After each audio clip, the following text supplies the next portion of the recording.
A train overtakes two persons who are walking at the rate of 4 kilometers and 8 kilometers in the same direction and passes them in 18 and 20 seconds respectively. Then the length of train ये निकालना। ठीक है, इस question में गलती कर रहे थे कि क्या कर रहे थे, आपको पढ़ा रहे हैं कि जब ट्रेन सेम स्पीड में जा रही है, एक ही डायरेक्शन में जा रही है, तो उनका जो रिलेटिव स्पीड होगा वो कम हो जाता है। ठीक है, और हम उसको इस रिलेटिव स्पीड को जोड़ते जा रहे थे। ठीक है, इसमें सबसे पहले क्वेश्चन क्या है, क्वेश्चन इसको अगर एक बार मैं फिर से समझा देता हूँ आप लोगों को। एक ट्रेन है जो कि दो आदमी को क्रॉस करती है, मान लीजिए एक आदमी यहाँ पर है, एक आदमी यहाँ पर है। ठीक है, ये 4 kmph की स्पीड से जा रहा है और ये 8 kmph की स्पीड से जा रहा है।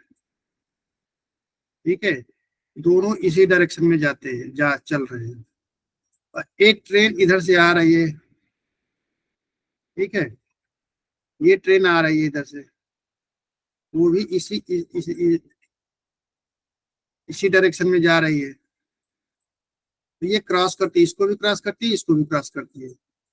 अब बताओ कि ट्रेन जब पहले आदमी को क्रॉस करती है तो दोनों एक ही डायरेक्शन में जा रहे हैं, तो इनकी स्पीड क्या, रिलेटिव स्पीड जुड़ेगी घटेगी, माइनस हो जाएगी। और मैं कल कर गया रहा था, मैं पता नहीं कौन से दुनिया में था, जोड़ते चला जा रहा था उसको। ठीक है, तो दूसरी बात क्या है कि इसको जो है 18 सेकेंड में क्रॉस करती है ट्रेन, इसको करती है 20 सेकेंड में।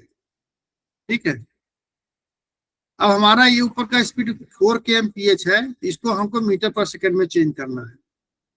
तो पहले आदमी की केस में स्पीड क्या हो जाएगी, सपोज ट्रेन की स्पीड कितनी है, x है, माना ट्रेन की रफ्तार, ट्रेन की चाल x मीटर प्रति सेकंड है।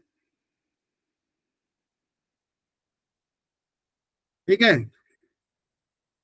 तो पहले आदमी को क्रॉस करते समय, पहले आदमी को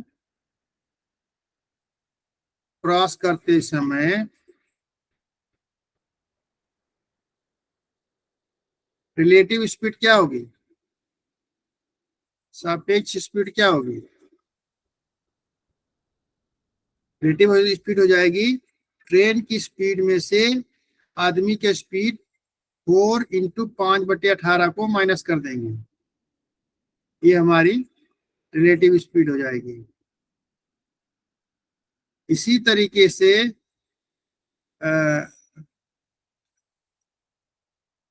सेकंड आदमी को, दूसरे आदमी के केस में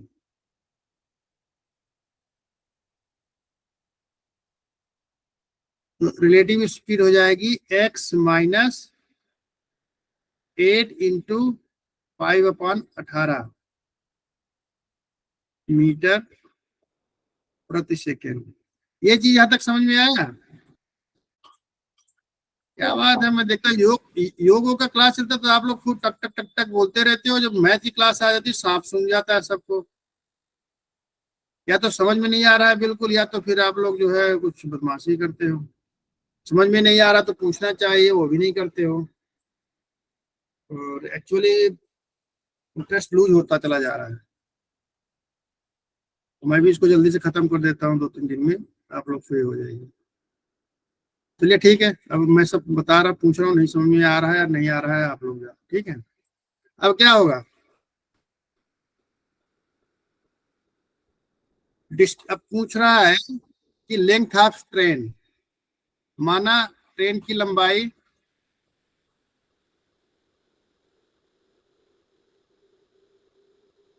L मीटर है।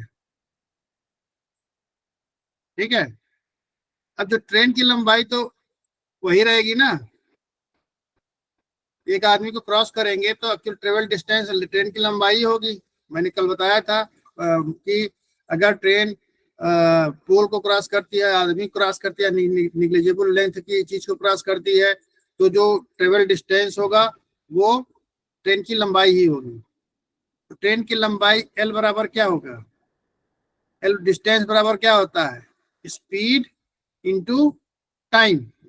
स्पीड कितना है, ये पहले केस में, पहले आदमी केस में कितना है, एक्स माइनस 4, उसको 20 कर दो, 4 इंटू 5/18। ये तो हमारा स्पीड है जो यहाँ मैंने निकाला हुआ है, ये चीज देखिए ये है। और इसकी जो टाइम कितना ले क्रॉस करने में ले रहा है, 18 सेकेंड। इसको 18 से मल्टीप्लाई कर देंगे, ये हमारी ट्रेन की लंबाई हो जाएगी। ठीक है, दूसरे केस में भी लंबाई तो यही रहेगी ट्रेन की, लेकिन थोड़ा सा चीज चेंज ये हो जाएगा कि एक्स माइनस, अब इसमें ये वाला लेंगे, 8×5 = 40, 40/18 इंटू टाइम टेकन 20 सेकेंड्स, ये मीटर हो जाएंगे। अब ये बताइए कि ट्रेन की लंबाई तो वही रहेगी, इसका मतलब कि ये एक इक्वेशन हमारा एक ये आ गया, दूसरा इक्वेशन आ गया हमारा ये एल बराबर ये, तो एल बराबर ये। इसका मतलब क्या हुआ, एक्स माइनस 20/18 इंटू 18 इसको is equal to x minus 40/18, sorry ये यहाँ पर यहाँ तक रहेगा, ये हमारा हो गया माइनस 40/18, ठीक है, इंटू 20। ये समझ में आ गया कि नहीं आया, अब समझ में आ रहा है इसलिए तो नहीं बोल रहा हूँ, ठीक है। आ गया सर। अब ये क्या होगा हमारा, अगर आप करोगे तो क्या हो जाएगा, अगर इसको सॉल्व करोगे तो 18x माइनस 20/18, ये ठीक है। इसको केवल इसको हम सॉल्व कर रहे हैं, 18x 18 इससे मल्टीप्लाई हो जाएगा और माइनस 20/18 ये हो गया, ठीक है। और ये 18 बाहर है, ये बराबर हो जाएगा 18x माइनस 40/18 इंटू 20। अब ये 18 कैंसिल हो जाएगा, ठीक है। अब यहाँ से भाग करो तो देखो 2 9 18, 2 10 20, 2 2 से भी हो जाएगा, अब नहीं होगा आगे, अब अंदर कर लो क्या होगा। सर ये 18 कैंसिल होने के बाद 9 कैसे आए सर ऊपर, ये वाला 18 इस वाले 18 को कैंसिल किया है, फिर हमने यहाँ पर 2 दूना 2 9 18, फिर 2 10 20, 2 से भाग किया है ऊपर को, देखो दोनों में कॉमन है ना, तो ऊपर ऊपर वाला करेगा, नीचे का 18 ऊपर नीचे का 18 नहीं कर देगा, तो काट देगा, नहीं आया समझ में।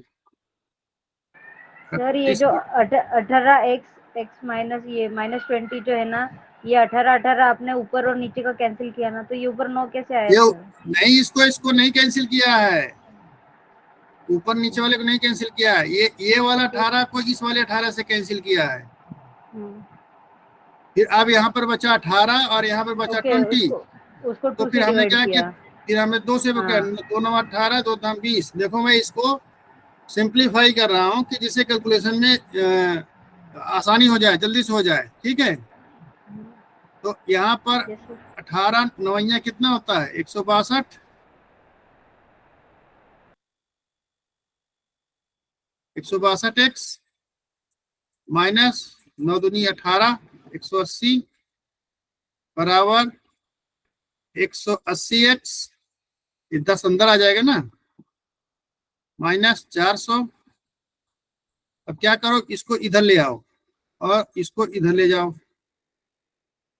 सब x बराबर हो जाएगा, x एक तरफ और गिनती एक तरफ हो जाएगी, तो क्या हो जाएगा 180x माइनस x, ये इधर जाएगा तो माइनस हो जाएगा ना, 162x बराबर, अब ये 400 इधर आएगा तो प्लस हो जाएगा, और ये माइनस है तो ये माइनस ही रहेगा, ठीक है। इसमें से इसको माइनस करें कितना, 10 में से 2 गए 8, 8 ही होगा ना, 18 ही तो होगा ना, जी सर। 18 x बराबर कितना होगा 20 और 220 होगा सर। 220। x बराबर हो जाएगा 220/18, 110 दोनों 18, 110/9। ये मीटर प्रति सेकंड ट्रेन की स्पीड हो गई। हमें निकालना क्या है, ट्रेन की लंबाई। ट्रेन की लंबाई के लिए हमने क्या निकाला था, एल बराबर क्या निकाला था, अगर ध्यान हो तो x प्लस 4 इंटू 5/18, तो क्या निकाला 20/18 इंटू टाइम कितना लिया था 18 सेकेंड, 18 सेकेंड था ना। जी सर। हाँ 18 यस यही सर। था। अब इस x की वैल्यू को यहाँ रख दोगे तो क्या होगा 110/9 प्लस 20/18 इंटू 18। ठीक है, इसका जो आएगा 18 ही आएगा एलसीएम। फिर हो जाएगा 220 प्लस 20 इंटू 18। नहीं नहीं, 9 दूनी 18, 2 के नंबर 2 के नंबर 22 22 18, हाँ ये कट जाएगा। कितना आएगा,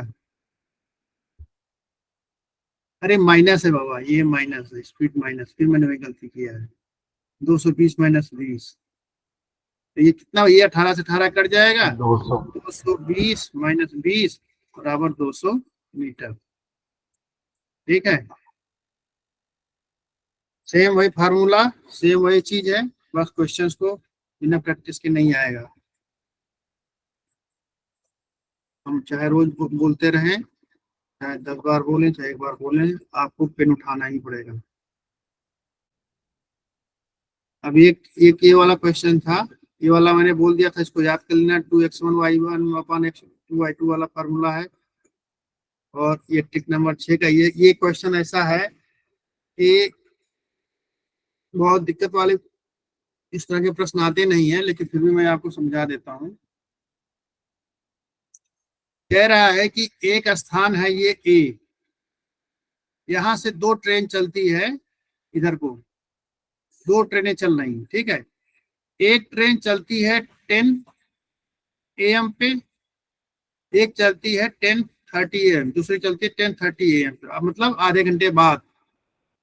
ठीक है, और दोनों एक जगह पर कहीं, एक की ट्रेन, इसकी ट्रेन की स्पीड है 120 ही है ना, हाँ 120 kmph है, और इसकी है 150 kmph दूसरे की। दूसरा आधे घंटे बाद चले, लेकिन 150 किलोमीटर रफ्तार चल रही है। पहली 10 बजे चले, लेकिन उसकी स्पीड कम है। तो सर्टेनली एक ऐसी जगह आएगी जहां पर वो दोनों, ये जो है दूसरी ट्रेन पहली ट्रेन को कैच कर लेगी, मिलेगी जाकर के। कितनी दूरी पर जाकर के मिलेगी, सपोज यहाँ पर मिल रही है, ठीक है, इसकी दूरी कितनी है, मान लीजिए d किलोमीटर जाने पर मिलती है। अब यहाँ पर किलोमीटर लेंगे, क्योंकि यहाँ kmph दिए दे रहा है स्पीड ना, जितने भी हमें यहाँ पर दिए हैं वैल्यूज दे रहे हैं किलोमीटर पर आवर में दे रहा है, तो हम इस डिस्टेंस को भी किलोमीटर में लिखेंगे। सपोज ये डिस्टेंस है d किलोमीटर। ठीक है, ए से और मीटिंग पॉइंट तक की डिस्टेंस है d किलोमीटर। ठीक है, अब d किलोमीटर, तो यहाँ पर मान लीजिए यहाँ से ए ट्रेन को चलने में, यहाँ से और यहाँ मीटिंग तक चलने में, पहली ट्रेन माना ए ट्रेन को टी टाइम लगता है, टी टाइम लगता है। ठीक है, तो बी ट्रेन को कितना टाइम लगेगा मीटिंग पॉइंट तक पहुंचने पर, कितना लगेगा बताओ, कोई बोलो भाई। अगर यहां से यहां तक मीटिंग पॉइंट तक पहुंचने में पहली ट्रेन जो 120 किलोमीटर की रफ्तार से जा रही है, उसको टी टाइम लगता है, टी आवर, ठीक है, टी आवर लग रहा है। तो दूसरी ट्रेन को जो 10:30 AM पे चल रही उसको कितना टाइम लगेगा? T minus 30 minutes. सही बात भाई साहब, कम से कम आप बोले तो। यहाँ तो सब पता नहीं क्या हो गया है, इतनी छोटी छोटी चीजों पर रिप्लाई नहीं देते। इसको आधा घंटा बाद, उसमें आधा घंटा कम लग जाएगा ना, क्योंकि वो आधा घंटे पहले चल रही है। ये तो एकदम कॉमन सेंस की क्वेश्चंस हैं। अब टी तो बराबर ही है, तो अब इसमें क्या, डी बराबर, पहली ट्रेन के लिए डी बराबर क्या होगा? डी बराबर क्या होता है? स्पीड इंटू टाइम, यही होता है ना, डिस्टेंस बराबर स्पीड इंटू टाइम। स्पीड कितनी है पहली ट्रेन की? 120, और टाइम कितना ले रहा है? T. T hour. दूसरी ट्रेन के लिए कितना है? डी। 150 into. डिस्टेंस तो दोनों के लिए डी ही रहेगी ना, वो तो नहीं हम्म। बदलेगी, क्योंकि एक जब मिल रही है तो डी तो चली गई दूरी तो बराबर ही होगी। दूसरी ट्रेन के लिए होगी 150 इंटू टी माइनस 30 आवर। तो यहाँ पर टी माइनस 30 आवर, 30 नहीं, यहाँ पर होगा 1/2, या इसको लिखेंगे 0.5 आवर, 0.5 आवर, ठीक है। ये यहीं पर एक गलती करोगे और फिर परेशान हो जाओगे। यहाँ पर हो जाएगा 0.5 आवर, क्योंकि इसको 30 मिनट्स को 30 मिनट्स को क्या लिखते हैं? 30 मिनट्स, मिनट्स इक्वल टू कितना होगा? 30/60 आवर, या इसको 1/2 आवर भी लिख सकते हो, 1/2 आवर। इसी को बराबर 0.5 भी आवर लिखोगे ना, ये यहाँ पर, इसीलिए इसको मैंने 0.5 आवर कर दिया है। और मुझे पता है कि आप जब एग्जाम में जाओगे T-30 कर दोगे, तो 30 मिनट्स है, आवर नहीं है, ठीक है। हमको आवर में चेंज करना है 30 मिनट्स को। अब ये हो गया, इसका मतलब कि ये पहला इक्वेशन हो गया, ये दूसरा इक्वेशन हो गया, और दोनों डी बराबर ही है, डी बराबर ही है, तो इसका मतलब क्या हो गया? 120 टी बराबर 150 टी माइनस 0.5, ठीक है। या 1/2 ही कर लो आराम से, चलो कोई बात नहीं, 1/2 कर देते हैं, नहीं तो ज्यादा परेशान हो जाएगा। अब क्या होगा? 120 टी बराबर 2t माइनस 1 हो जाएगा ना, यहाँ पर 150 ब्रैकेट में 2t माइनस 1/2, ठीक है। अब ये 2 क्या, ये 2 इसको भाग कर दे, कितना हो जाएगा? 75 हो जाएगा ना। ये बराबर हो जाएगा 120 टी बराबर, ये 75 टी अंदर जाएगा तो कितना हो जाएगा? 75 दूना 100, 150 टी माइनस 75, यही होगा ना। अब ये क्या करना, इस 150 को इधर लाओगे तो क्या हो जाएगा? 120 टी माइनस 150 टी बराबर माइनस 75, ठीक है। 120 में से 150 गए, कितना हो जाएगा? माइनस 30 टी बराबर माइनस 75, इससे इससे कट गया। टी बराबर कितना हो जाएगा? 75/30, 15×25 75, 15 दूनी 30, 5/2 घंटा, ये आवर आएगा ना। दूरी पूछ रहा है, दूरी के लिए हमने क्या फार्मूला निकाला था? डिस्टेंस अपॉन ये टाइम। फार्मूला क्या निकाला था हमने? 120 टी, एक निकाला था ना, 120 टी, डी बराबर 120 टी निकाला था ना, 120 इंटू टी निकाला था ना। तो ये क्या है? 120 इंटू टी कितना? 5/2, 2 छंग 12, 60, इसको गुणा करोगे तो कितना आ जाएगा? 300 किलोमीटर। ये ट्रेन जो है 300 किलोमीटर की दूरी पर जाकर के एक दूसरे को मिलेंगी, ठीक है। चलिए वर्कआउट कर लेना, अब आगे चलते हैं हम बोट के ऊपर।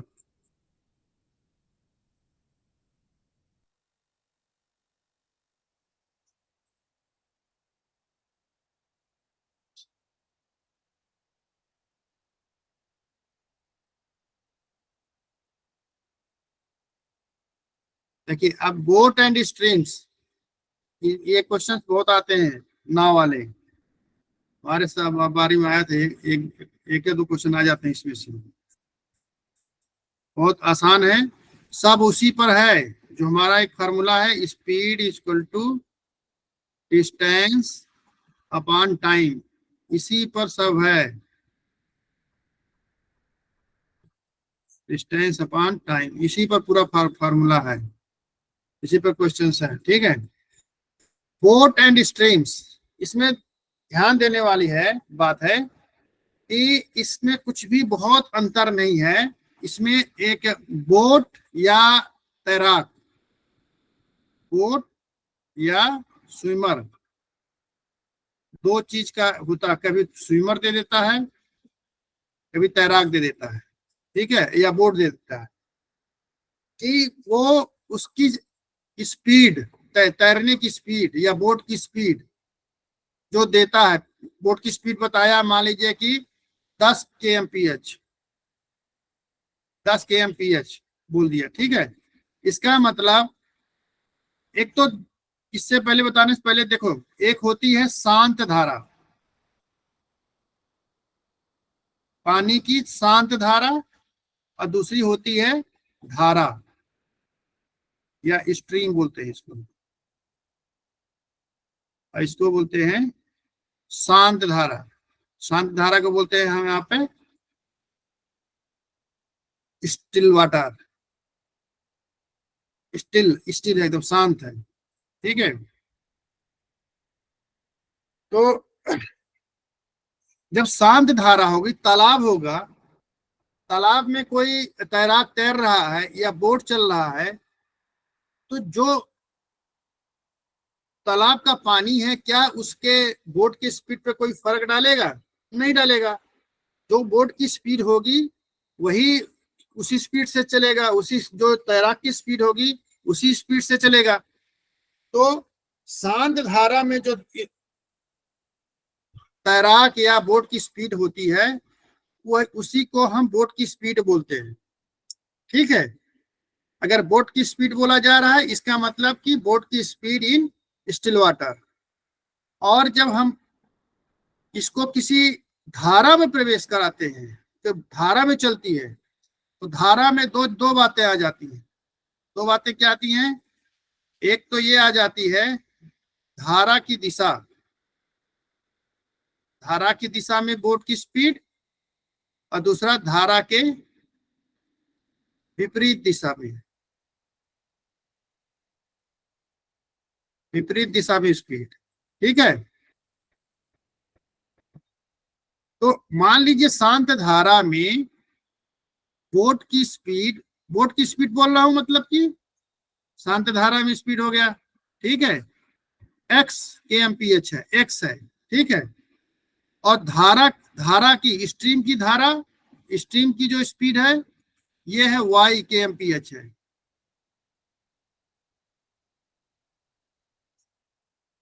ठीक है। तो जब धारा की दिशा में चलेगी, ये आपकी नदी है,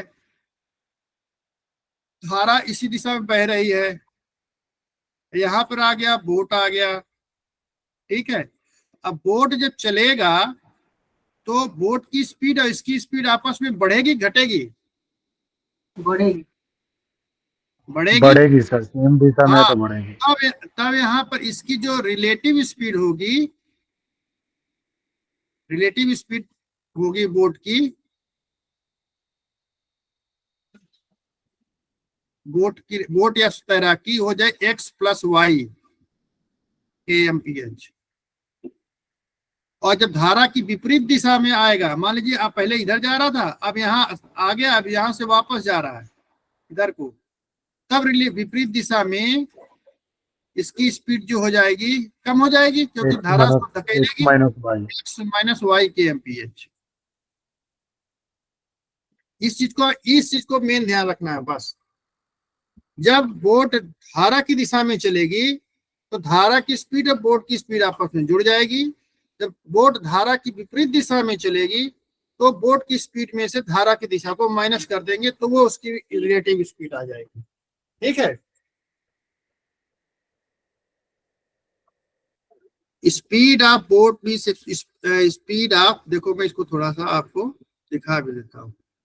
speed of boat means speed of boat means speed of boat और स्विमर इन स्टिल वाटर, मतलब शांत पानी में जो इस बोट या तैराक की स्पीड होती है उसी को हम स्पीड ऑफ बोट बोलते हैं या तैराक की स्पीड बोलते हैं। In other words, if the speed of boat और swimmer is given that the particular speed is the speed in still water, इसका मतलब वही हुआ, वहां के बोल रहा है जो भी अगर हमने स्टिल वाटर में जो बोट की स्पीड बोला वही बोट की ही स्पीड होगी। ठीक है। If speed of water is zero then water is consider to be still, पानी का स्पीड जब जीरो होगा तो उसको हम जीरो स्पीड बोलते हैं। ठीक है। डाउन स्ट्रीम, जब धारा की दिशा में चलेंगे तो उसको डाउन स्ट्रीम मोशन बोलते हैं, और जब धारा की विपरीत दिशा में चलेंगे तो वहां पर उसको बोलेंगे अप स्ट्रीम मोशन। ठीक है। डाउन स्ट्रीम मोशन में बोट की स्पीड और इसकी स्पीड जुड़ जाएगी आपस में। ठीक है। डाउन स्ट्रीम में बोट की स्पीड और धारा की स्पीड जुड़ जाएगी। अप स्ट्रीम में बोट की स्पीड में से धारा की स्पीड को माइनस कर देते हैं।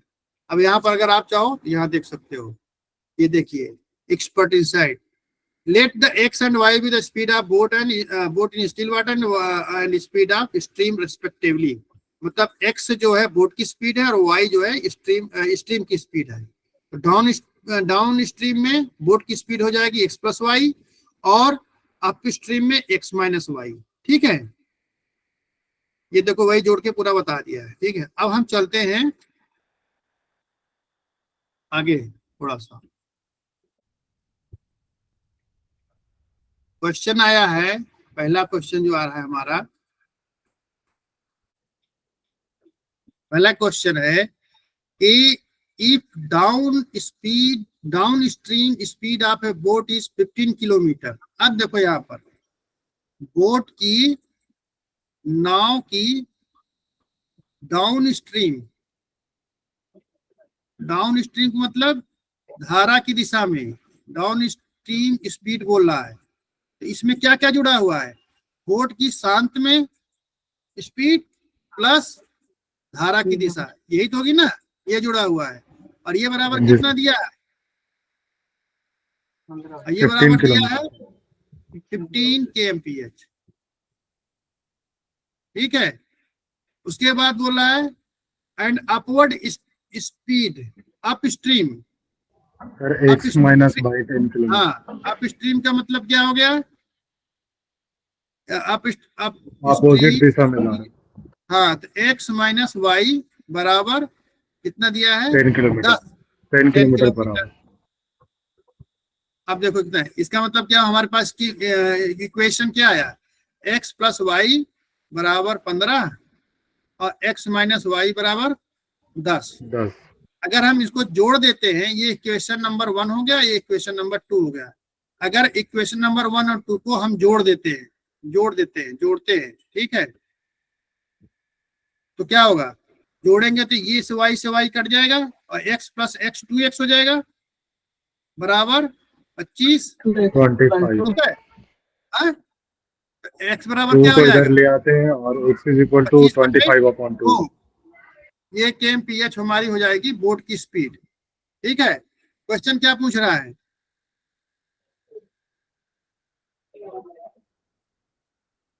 अच्छा स्पीड इन स्टिल वाटर, देखो आ गया ना 25/2 या इसको 12.5 kmph कर देंगे, आ गया ना। उसके बाद स्पीड ऑफ स्ट्रीम, अब भाई y x बराबर 25/2 तो इसमें डाल दो ना,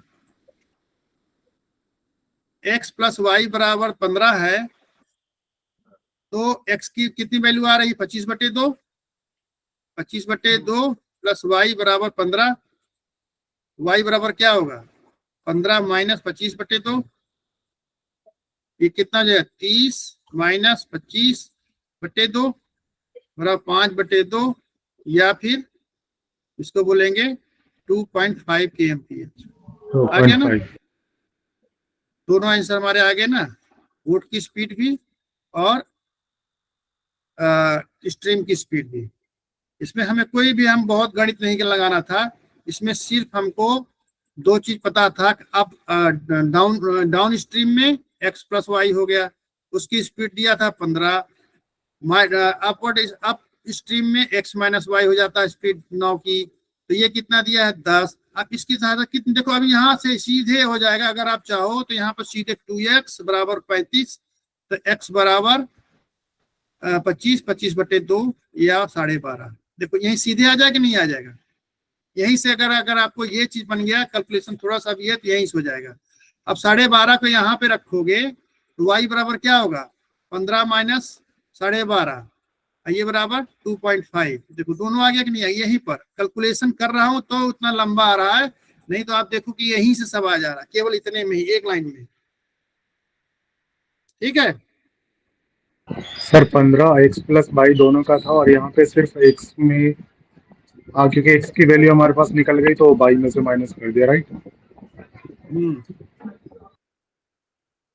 इसको ऐसे पे ले जाके वैल्यू को नहीं रखेंगे, फिर x की जगह वैल्यू रख दोगे तो y आ जा, y तो 10 के पास चला जाएगा ना उस पर।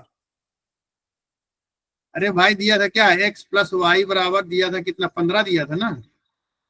हाँ जी x की वैल्यू आई थी 12.5 प्लस y बराबर 15, तो y बराबर क्या होगा, y ये तो यहीं रह जाएगा, ये 15 यहाँ पर हाई है, 12 इधर जाएगा माइनस हो जाएगा, तो ये कितना है, 12.5 में से 2.5 जोड़ोगे तभी तो 15 होगा। क्लियर है। चलिए अब हम चलते हैं नेक्स्ट क्वेश्चन पे।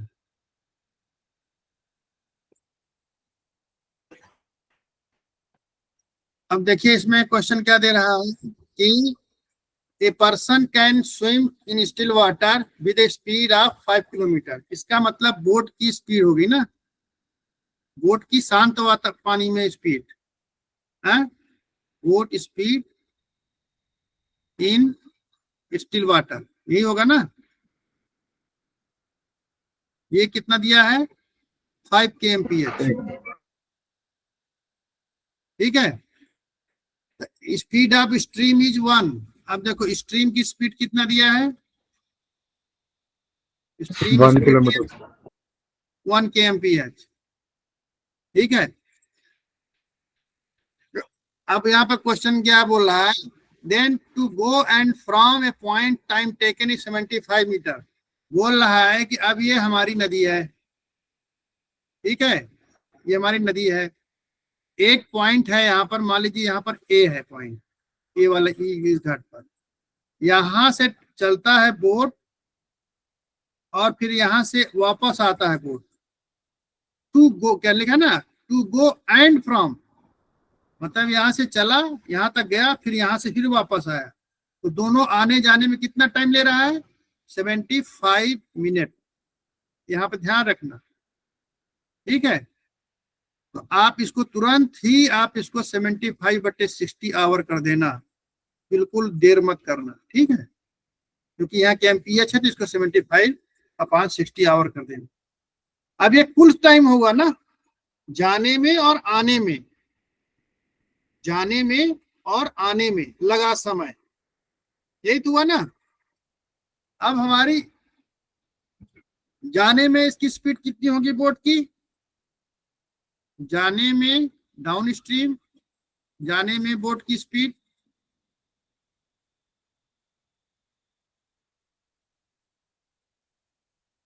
5 + 1 = 6 kmph, ठीक है। और मान लीजिए जाने में लगी दूरी कितनी है, दूरी तो नहीं दिया है ना, मान लीजिए d किलोमीटर जाता है, d किलोमीटर जाता है, d किलोमीटर वापस भी आएगा, ठीक है। तो इसकी स्पीड 6 बराबर क्या हो गया, तो फिर इसमें जो जाने में लगा समय t1 मान लीजिए क्या होगा, t बराबर क्या होगा डिस्टेंस अपॉन स्पीड, यही तो होता है ना।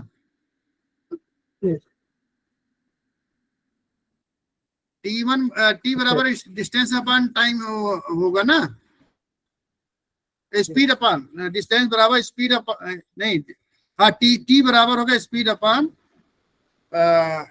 सॉरी डिस्टेंस अपॉन स्पीड, ठीक है, डिस्टेंस की हाँ डिस्टेंस अपॉन स्पीड, तो ये d अपॉन स्पीड कितनी है 6, अब T2 क्या होगा, डिस्टेंस अपॉन, अब इसमें अगर अप स्ट्रीम में जाएगा तो कितना हो जाएगा, 5 - 1 हो जाएगा ना, अप स्ट्रीम में 5 - 1 4 kmph हो जाएगा ना, 4 किलोमीटर। अप स्ट्रीम में, ठीक है। तब उसमें क्या होगा, टाइम हो जाएगा डिस्टेंस अपॉन स्पीड, स्पीड कितनी हो जाएगी 4, ठीक है। अब क्वेश्चन में क्या दे रहा है, क्वेश्चन में दे रहा है, प्रश्न में दे रहा है, प्रश्न बोल रहा है कि ये T1 + T2 बराबर 75/60 या 15 × 25 = 75, 15 × 4 = 60, 5/4 आवर, 5/4 आवर, यही बोला है ना, ये दिया है ना, ये देखो, ये यही है ना। तो इसका हाँ जी मतलब सर। क्या हुआ, D/6 + D/4 बराबर 5/4, 5/4। यही हो गया ना। अब इसकी मदद से हम D निकाल लेंगे ना, कितनी दूरी गया एक बार में, ठीक है। तो अब इसको अगर करते हैं तो क्या आएगा,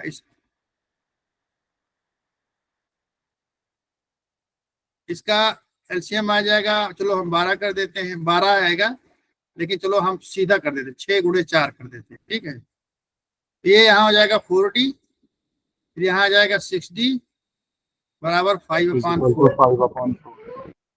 इस 4 से इस 4 कट जाएगा, ये 6 जाके इधर मल्टीप्लाई कर देगा, होगा ना, बराबर 4D 6D 10D हो जाएगा, 10D बराबर 6 जाके इधर मल्टीप्लाई कर दे 30 हो जाएगा, तो D बराबर कितना हो जाएगा, 10 10 या 3, ठीक है, 3 किलोमीटर, 3 किलोमीटर है ना, वो पॉइंट कितनी दूरी है वहां से, डी यही तो मारा था हमने ना, डी यहाँ से यहाँ तक की दूरी को माना था, डी हो रहा 3 किलोमीटर। देखिए केवल आपको ध्यान देना है, ये क्वेश्चन वही है, speed equal to distance upon time, यही हम फार्मूला लगा रहे हैं बस, ठीक है। बस इसमें हमें दे दिया कि डाउन स्ट्रीम स्पीड और साथ में स्पीड निकाल लिया हमने, क्योंकि बोट की स्पीड 5 है और धारा की स्पीड 1 है, तो डाउन स्पीड में हमारा जो है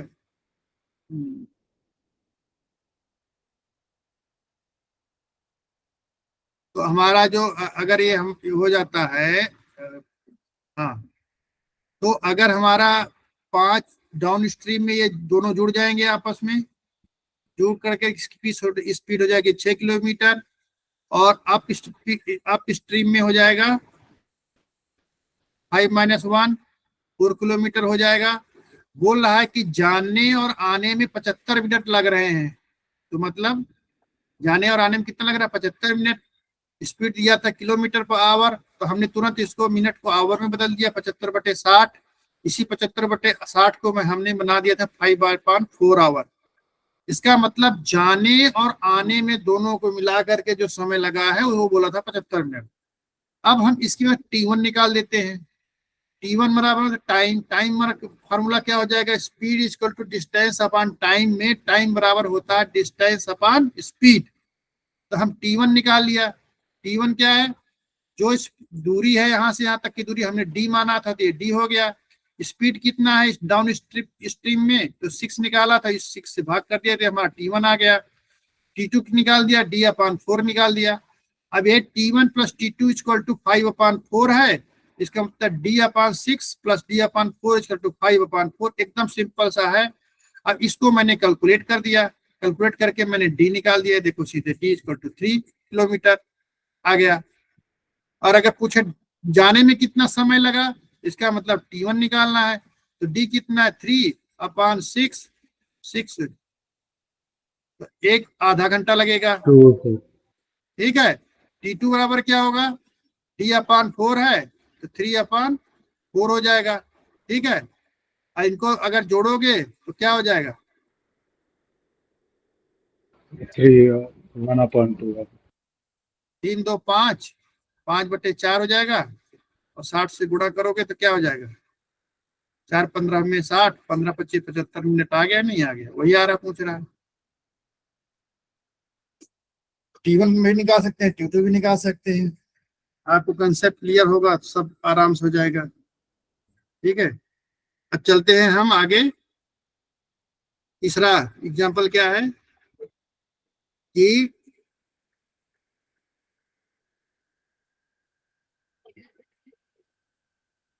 speed of boat in still water is x kilometer and speed of stream is y kilometer.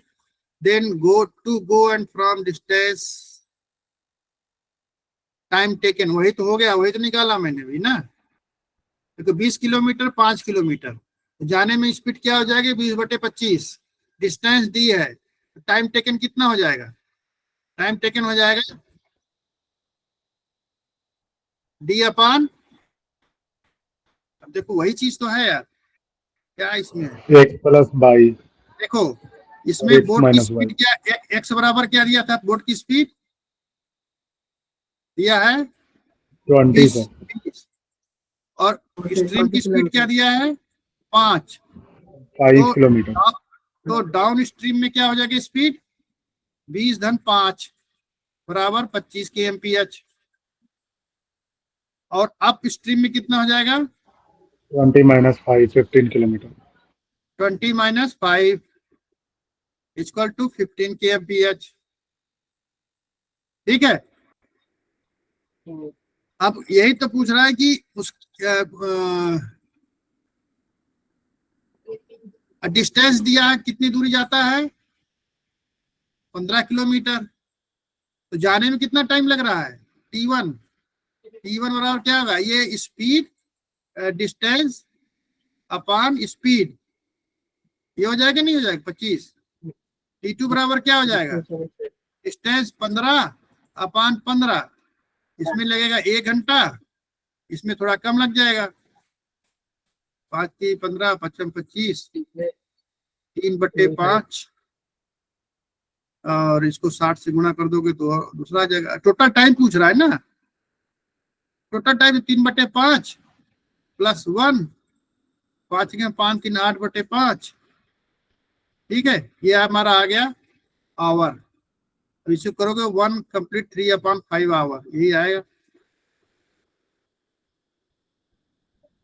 ठीक है, वो मैंने वो पहले में इस क्वेश्चन को लपेट दिया था, बता दिया था।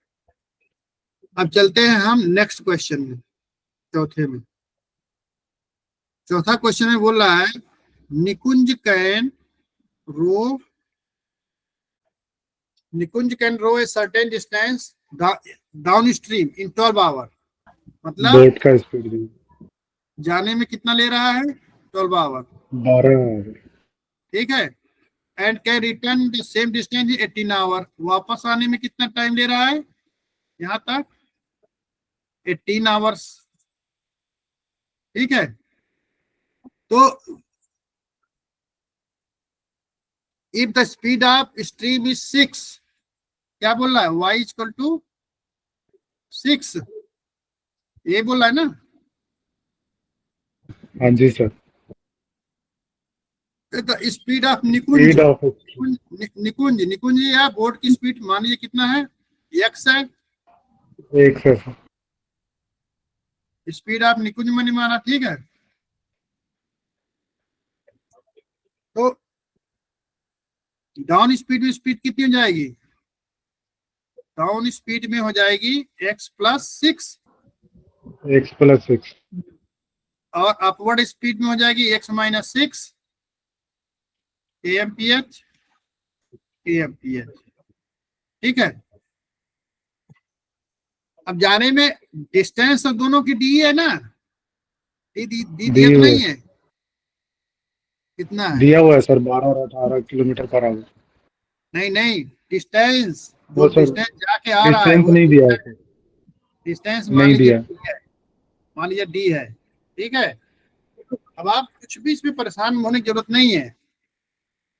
अब डी स्पीड चलो हम मान लेते हैं x + 6, x + 6 बराबर क्या होगा, जो पहले डाउन स्ट्रीम में D distance upon taken time 12, यही होगा ना। और x -6 बराबर क्या होगा, d अपन सर 18 D/18। यही होगा ना।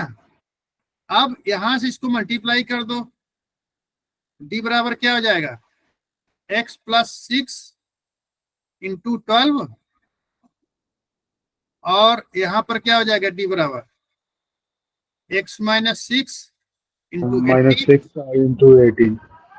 अब हमारे पास दो इक्वेशन आ गए ना, एक इक्वेशन ये, एक इक्वेशन ये। इसका मतलब क्या हुआ, x + 6 × 12 बराबर x - 6 × 18। ठीक है, यही हुआ ना। अब हम क्या करेंगे, 6 दूनी 12, 6 3 18 तो थोड़ा सा और हल्का कर देते हैं, जो इनके निकाल देते हैं जो कॉमन चीज। x + 2 x - ये बराबर हो जाएगा 2x + 12 बराबर 3x - 18। ठीक है, इसको इधर ले जाएंगे तो हो जाएगा क्या, x, और ये इधर आएगा प्लस, x बराबर हो जाएगा 12 + 18 30। 30 kmph हो जाएगी इसकी निकुंज की स्पीड। आ गया ना,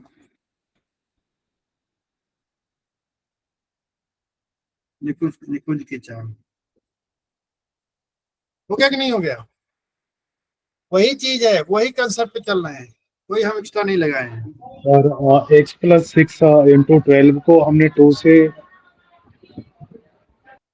कहाँ पर, ये वाला 6 से कट किया था ना, आई थिंक हमने 12 को। दोनों में कॉमन क्या है, 6 कॉमन है कि क्या कॉमन है, 6 कॉमन है, 6 दूनी 6 12 कॉमन 6 है। हाँ जी, तो उस कॉमन को यस। हटा दिया, तो ये बचा 2x - 12 हो जाएगा, 2 अंदर आएगा तो मल्टीप्लाई करेगा। ठीक है,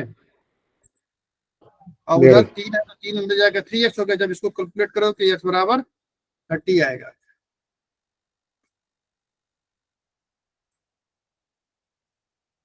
let's move to next question. चलो ये हो गया खत्म। ठीक है, हमारा बोट और स्ट्रीम का भी खत्म हो गया। अब हम आते हैं रेशियो और प्रोपोर्शन। चलो छोड़ देते हैं, मैं तो सोचा था इसको तो अगले हफ्ते में 2-3 दिन में हम खत्म कर देंगे। ठीक है, अब आज खत्म करते हैं इसको। रेशियो प्रोपोर्शन थोड़ा लंबा है, ज्यादा समझना पड़ेगा।